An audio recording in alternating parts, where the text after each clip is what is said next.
আসলে রুশনারার ব্যাপারটা দুঃখজনক। এটা হয়তো তার ওভারসাইট। রুশনারা বুঝতে পারেননি, যদিও হাউজিং মিনিস্টার হিসাবে তার দায়িত্ব ছিল। কিন্তু এইটাই হলো ডিফারেন্স বিটুইন বাংলাদেশি পলিটিক্স এবং ব্রিটিশ পলিটিক্স।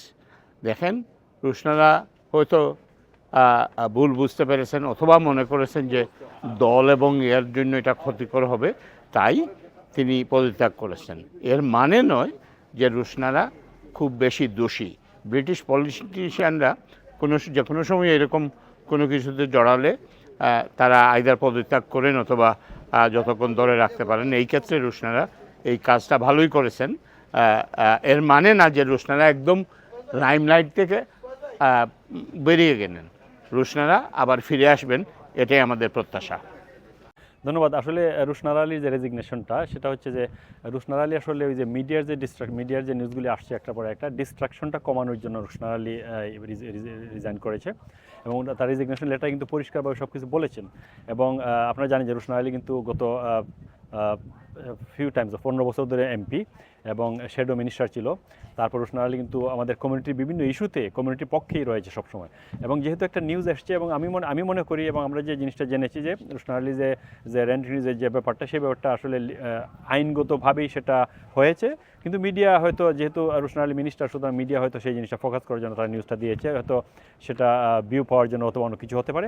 সুতরাং এটা সত্যতা বেরিয়ে আসবে। রুশনার আলী যে জিনিসটা রিজাইন করেছেন, ওনার যে পার্টির প্রতি ওনার লয়্যালটি এবং প্রাইম মিনিস্টারের সাথে যেহেতু ডেপুটি প্রাইম মিনিস্টার টিমের সাথে কাজ করেছেন এবং প্রাইম মিনিস্টার খুব ক্লোজ, তো উনি চাচ্ছেন না যে একটা নতুন একটা হ্যাসল হোক ক্যাবিনেটের জন্য, মিনিস্ট্রির জন্য। এই জন্য উনি ইচ্ছাকৃতভাবে রিজাইন করেছেন। আদারওয়াইজ যদি আজকে রেজিগনেশন না করতেন তো হয়তো আজকের সবগুলি পত্রিকা আসছো, নিউজটা কিন্তু মিথ্যা, সত্য না, এবং সেটা হয়তো আস্তে আস্তে প্রমাণিত হবে। আপনারা জানেন যে রুশনার আলী মিনিস্টার, যিনি হোমলেস মিনিস্টার ছিলেন, তিনি রিজাইন করেছে। অ্যাজ ডেমোক্রেটিকভাবেই যদি আমরা চিন্তা করি, it is a good signature. সে আসলে ইম্বারাস হয়েছে তার কাজের জন্য। তার টেনেন্সি নিয়ে তার একটা প্রবলেম ছিল, তার টেনেন্সি 700 পাউন্ড রেন্ট ইনক্রিজ করা হয়েছে। তো যাই হোক, যেটা সবচেয়ে বড় কথা হলো যে কনজারভেটিভ পার্টি থেকে আমরা এটা সাধুবাদ জানাই এবং পরবর্তীতে যাতে কোনো সময় যাতে এই ধরনের কোনো ম্যাল অ্যাডমিনিস্ট্রেশন হয় কোনো মিনিস্টার করে, তারা যাতে নিজেরাই নিজেদের দায়িত্ব বুঝে দায়িত্ব সহকারে রিজাইন করে নেয়, এটাই the beauty of the democracy. এবং অবশ্যই রুশনার আলী অ্যাজ এমপি হিসেবে তিনি অনেকবার এখানে এমপি নির্বাচিত হয়েছে। এই ক্ষেত্রে অনেক কিছুই বলার আছে আসলে, তার অ্যাক্টিভিটিস বা ইনভলভমেন্ট উইথ দ্য কমিউনিটি অথবা রিপ্রেজেন্টিং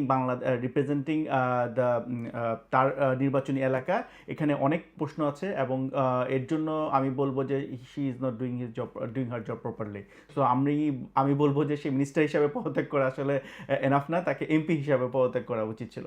ছিলেন গৃহহীনদের মন্ত্রী, কিন্তু গৃহহীনদের মন্ত্রী হয়ে তিনি মানুষকে গৃহহারা করার জন্য কি কাজটি করেছেন সেটি আমাদের জন্য অত্যন্ত লজ্জাজনক। বাঙালি হিসাবে এখানকার মানুষ, টাওয়ার হ্যামলেটসের মানুষ ওনাকে বারবার নির্বাচিত করেছে। তাদের একটাই প্রত্যাশা ছিল ন্যায় বিচারের পক্ষে থাকবেন। দেখুন, তিনি গাজার মানুষের প্রতি জুলুম করেছেন, গাজার মানুষের, ফিলিস্তিনের মানুষের প্রতি অত্যাচারকে তিনি সহযোগিতা করেছেন। পাশাপাশি গৃহহীনদের মন্ত্রী হয়ে তিনি তার নিজের ঘর থেকে মানুষকে গৃহহারা করেছেন।